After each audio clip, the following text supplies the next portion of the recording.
Karena rokok ini kan bisa dibilang pelarian yang murah ya. Meskipun kalau di total jadi mahal gitu ya. Iya sih sebenarnya. Tapi dia sebenarnya masih murah gitu ya teman-teman ya, dibandingkan misalnya kita healing kemana, Iya. traveling, tentu Iya. nggak affordable dong buat Iya. mereka-mereka yang mau makan sehari aja susah gitu ya. Lingkungannya juga ya, yang banyak orang-orang dewasa di sana yang merokok juga. Nah tentu akan lebih riskan dia merokok. Dan juga pastinya kan kalau anak-anak ya seringnya itu kan meniru ya, Iya. atau mimikri ya, dia meniru perilaku. Halo sahabat Kata Dokter, apa kabarnya nih? Apakah masih sehat sampai sekarang? Alhamdulillah kalau sehat. Gimana puasanya? Lancar? Alhamdulillah kalau lancar. Hari ini kita akan membahas tentang sebuah topik yang mungkin ditunggu-tunggu oleh teman-teman Kata Dokter di rumah, yaitu adalah tentang bagaimana seorang perokok aktif dapat berhenti merokok. Kita bisa akan ngobrol-ngobrol nih sama Dokter Jeff, yaitu adalah seorang dokter yang kalau kalian familiar dengan channel Kata Dokter pasti udah sering lihat wajah Dokter Jeff di channel Kata Dokter ya. Seorang spesialis penyakit dalam, dokter spesialis penyakit dalam, dan juga seorang dosen di Fakultas Kedokteran di Universitas Trisakti. Wow, keren banget.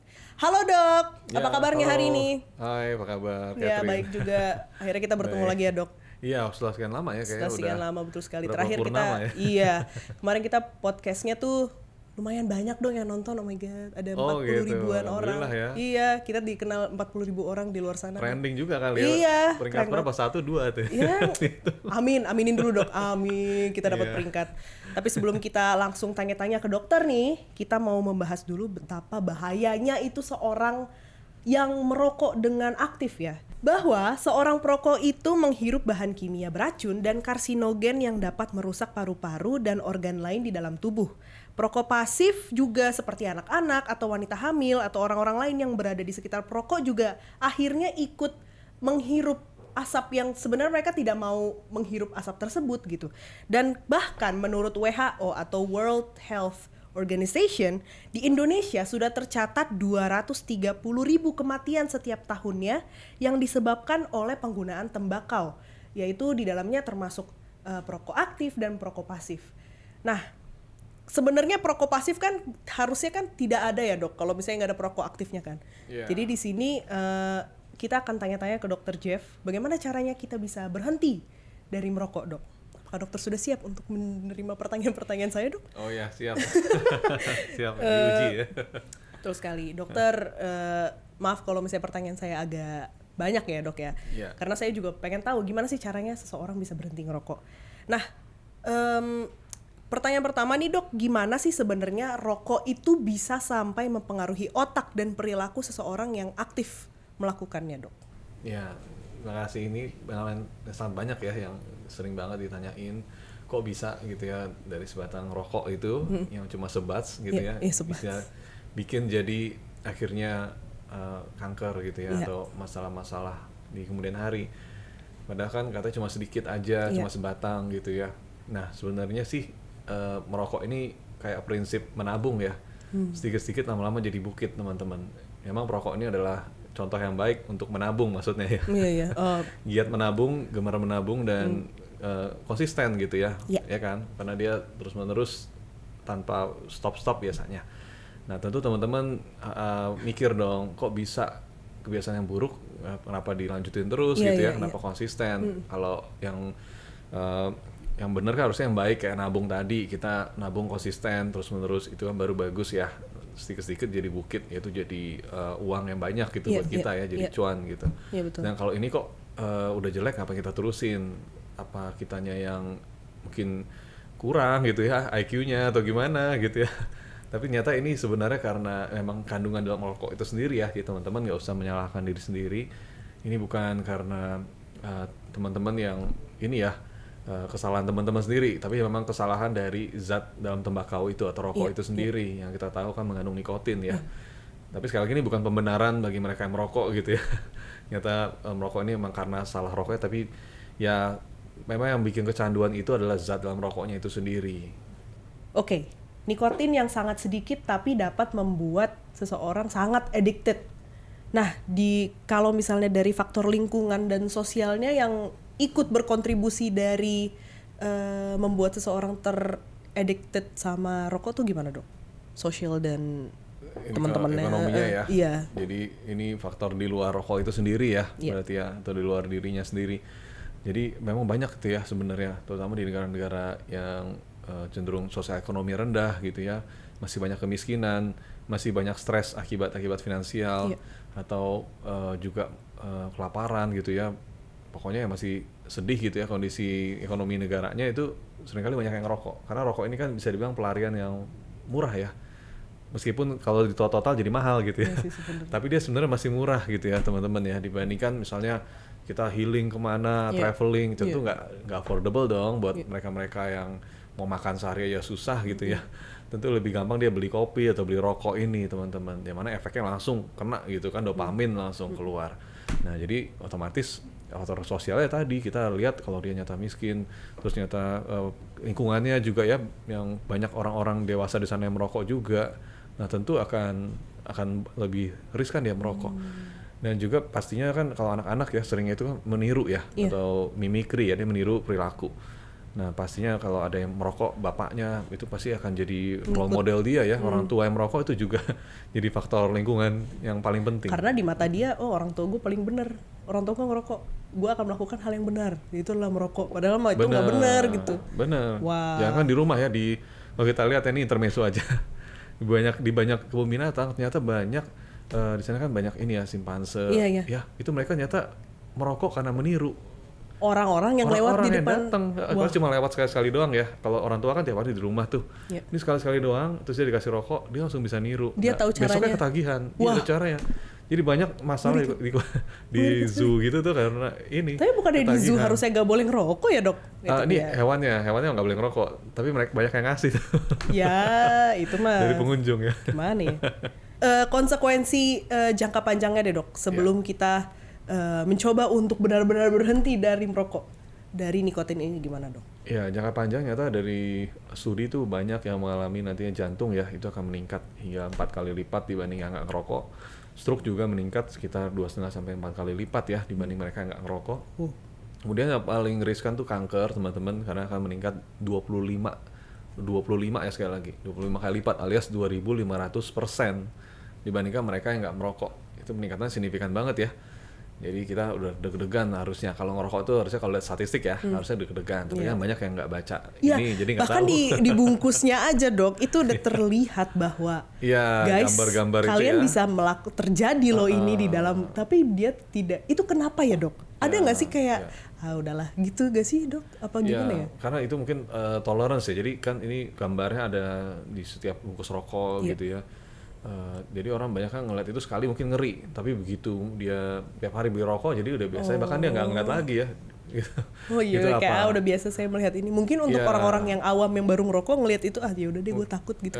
Pertama kali ya mungkin ngeri ya.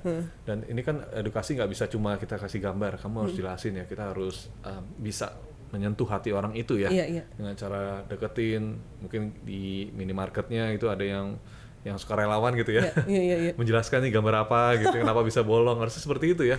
Kan saya rasa percuma kalau gambar-gambar aja. Iya ya. sih, harus ada. Tapi saya nggak tahu ya, mungkin ini menjadi salah satu faktor untuk seseorang berhenti merokok adalah saat orang di sekitarnya terdampak dari misalnya tiba-tiba kena amit-amit ya teman-teman, maksudnya kayak tiba-tiba kena kanker atau tiba-tiba kayak aduh gue sesak napas guys gitu. Apakah itu bisa jadi salah satu faktor untuk dia berhenti juga ya kayak? Bisa. Jadi ada mekanisme punishment di situ ya. Kan kita kan manusia ini sebenarnya simple ya, reward and punishment aja pada dasarnya. Jadi kalau ada punishment, ada ketidaknyamanan di situ, yaitu berupa penyakit, lagi ongkos penyakitnya gede, pengobatan mahal, tentu dia akan mikir-mikir ulang ya. Nah cuma tadi rewardnya saya rasa terlalu banyak. Contohnya rewardnya tadi dopamin udah pasti dapet ya. Kedua reward dari harga. Kan kita masih setahu saya meskipun udah dinaikin rokok masih murah ya dibanding negara lain ya. Maksudnya berapa sih sekarang rokok dok? Saya nggak tahu. Nah saya bilang tidak merokok Saya juga tidak merokok. Mungkin ada di 20-30. Tuh, dulu kayaknya masih 13.000. Iya kan? Cuma tetap itu masih lebih murah seharusnya dibanding di luar ya. Itu taxnya lebih besar. Kita masih taxnya masih cenderung murah. Jadi masih affordable dong buat mereka ya. Nah, terus juga reward yang lain ya. Contohnya misalnya banyak ya kayak di pameran itu kan juga yang merokok tuh kayak masih dikasih gratis gitu ya, Oh ada iya promosi. betul sekali. Kalau di nggak boleh sebut nama lagi, yang kayak di Ya, bazar-bazar gitu. bazar-bazar. Dan Iya, juga iya. privilege untuk mereka merokok di mana aja. Di Indonesia gitu ya, masih everywhere. Itu Iya. kenyamanan loh, reward juga buat mereka merokok. Jadi selama reward dan punishment ini tidak seimbang, banyakkan rewardnya, menurut saya sih akan sulit ya Iya betul betul. untuk mengurangi Salah satu smokers. cara untuk berarti caranya adalah untuk membesarkan, bagaimana caranya membesarkan Mempersulit. punishment Iya, dan mempersulit. mempersulit. Nggak, saya bercanda. Itu. Nah, selain keseimbangan punishment dan reward ini, Dok, Iya. dari seorang dokter yang sudah melihat banyak sekali pasien dengan penyakit dalam ya, Dok ya. Iya. Bagaimana sih caranya, langkah pertama yang paling mudah untuk berhenti merokok, Dok? Ya memang rokok ini kan tadi efek jangka panjangnya itu ke penyakit dalam ya, organ dalam. Tadi contohnya ada jantung ya, paru-paru, kemudian juga kanker ya, itu kan masuk organ dalam gitu ya teman-teman.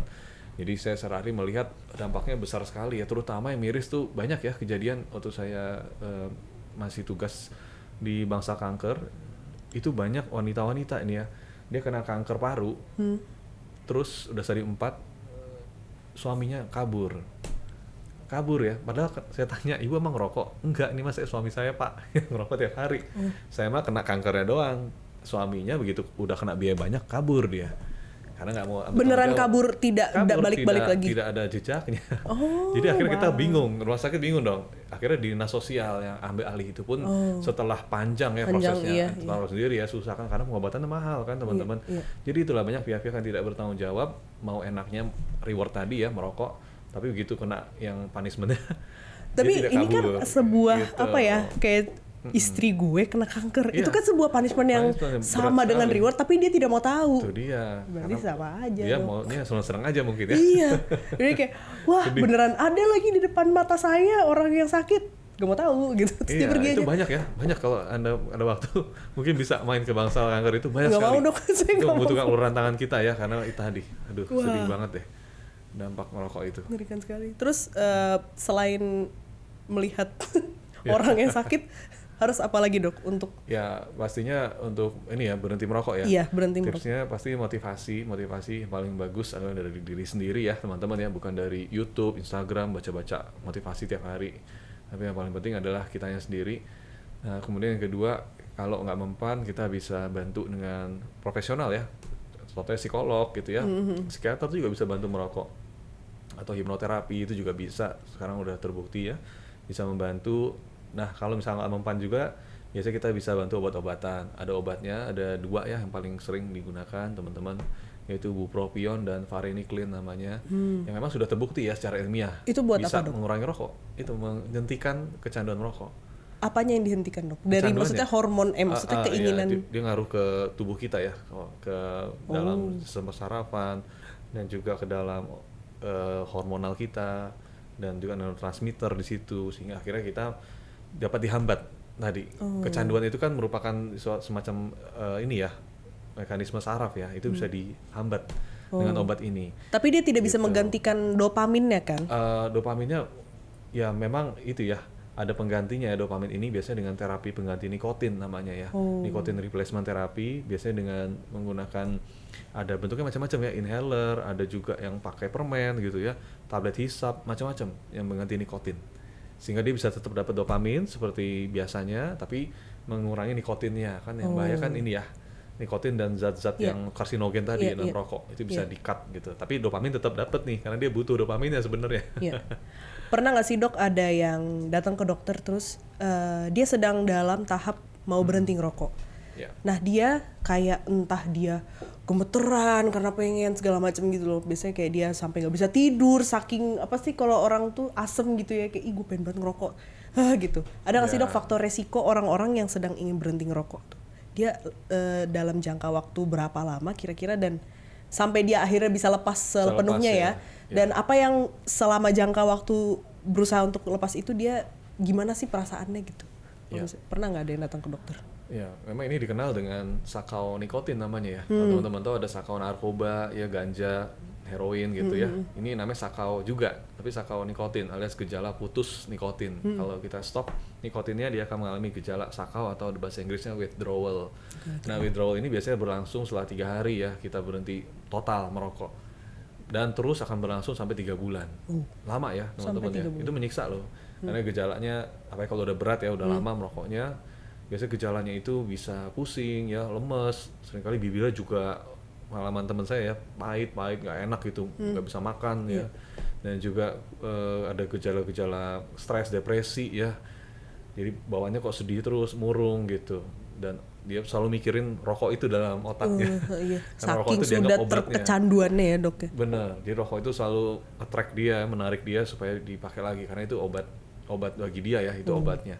Nah, ini biasa berlangsung sampai 3 bulan, hingga akhirnya kalau bebas lebih dari 3 bulan itu dia bertahan gitu ya, Iya. maka bisa benar-benar lepas sebenarnya dari rokok, karena efek sakaunya udah hilang gitu ya, jadi tubuhnya udah normalize lagi. Apa yang membuat efek sakau itu dok? Apakah nikotin yang masih tertinggal atau Ya. atau apanya gitu?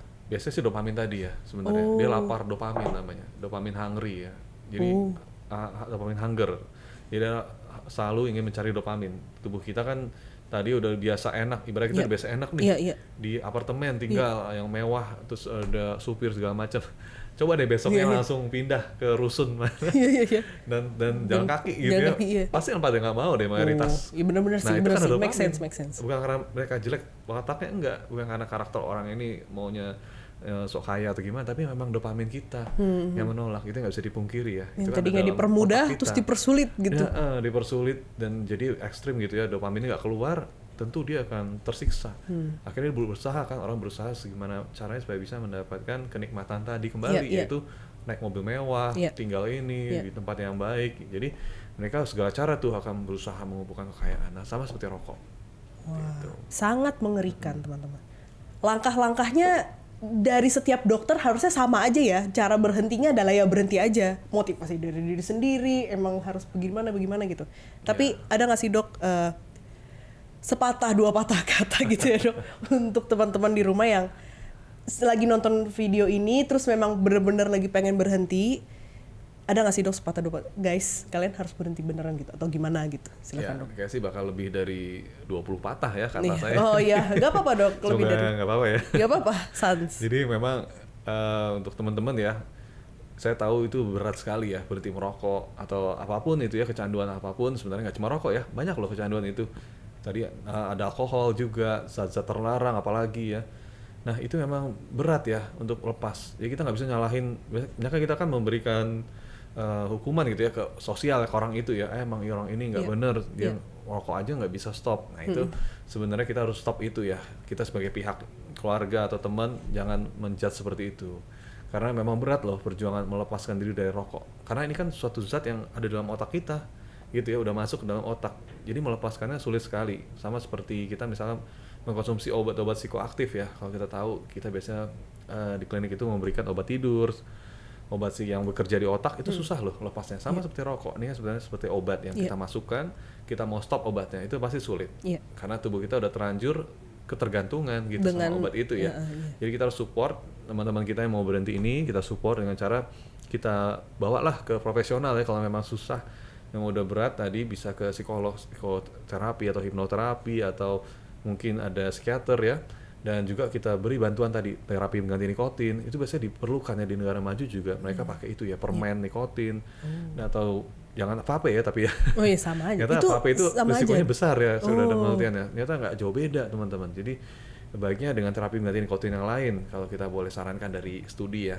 Selanjutnya juga kita berpakai obat, bantuan obat yang belum banyak di Indonesia, belum banyak yang tahu bahwa merokok itu harus biasanya perlu obat juga ya, kita bantu teman-teman. Nggak yang kosong nggak sama motivasi, sekali. Ya, nggak motivasi saja gitu ya.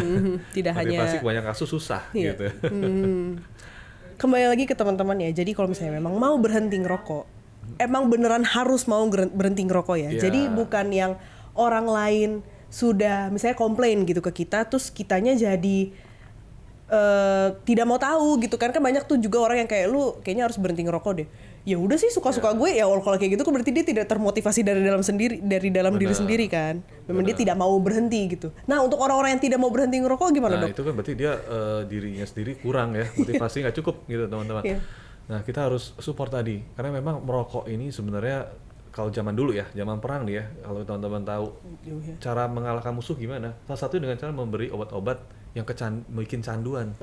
Dulu opium kita tahu ya, ada perang itu bikin opium ya di beberapa negara. Si bangsa Eropa dia pinter banget, dia ngasih gratisan rokok opium yang mengandung bahan-bahan adiktif. Nah pada dasar memang susah, jadi saya nggak menyalahkan mereka merokok ini memang orangnya nggak baik, nggak bener, nggak juga, memang zatnya ini susah untuk dilepaskan gitu ya. Zat aditif ini memang sulit sekali teman-teman, saya ngerti banget. Nah, karena makanya itu digunakan sebagai senjata tadi, karena dia tahu rakyat ini akan susah nih lepas dari opium tadi. Biasanya mereka pakai ganja dulu ya, akibatnya pada mabok ganja tuh, akhirnya datang penjajah. Nah mereka lagi pada mabok kan gampang dong ya diserang, akhirnya dengan mudahnya penjajah itu menang. Wah. Nah itu masih terjadi di zaman sekarang, itu dengan presentasi si rokok ini ya, obat-obat terlarang juga masih ada, alkohol juga masih ada. Itu sebenarnya bisa kita bilang ya senjata untuk melemahkan kita. Nah, jadi gimana caranya supaya kita bisa kembali ya sebagai bangsa yang kuat? Salah satunya kita bantu teman-teman kita yang lagi terjajah oleh obat-obat ini ya, supaya para penjajah dari asing, mungkin dari negara lain yang memproduksi rokok itu tidak bisa mendominasi Indonesia. Jadi sebenarnya ini masalah nasionalisme juga ya ujung-ujungnya. Betul sekali. ujung-ujungnya nasionalisme ya, Dok ya. Lucu lagi. Terima kasih dokter atas informasi yang sangat-sangat berarti ya, Dok ya. Ini untuk teman-teman yang ingin benar-benar sedang menonton ini dan sedang mencari motivasi lewat YouTube nih tentang bagaimana caranya untuk memberhentikan diri sendiri dari merokok. Semoga dapat menjadi motivasi ya teman-teman. Memang harus membalance antara reward dan punishment, dan ini berlaku untuk kecanduan apapun ya, Dok ya. Perokok, entah alkohol, entah ataupun zat-zat yang terlarang seperti itu teman-teman. Jadi semoga berhenti merokoknya sukses. Kita semangatin dulu, Dok. Semangat.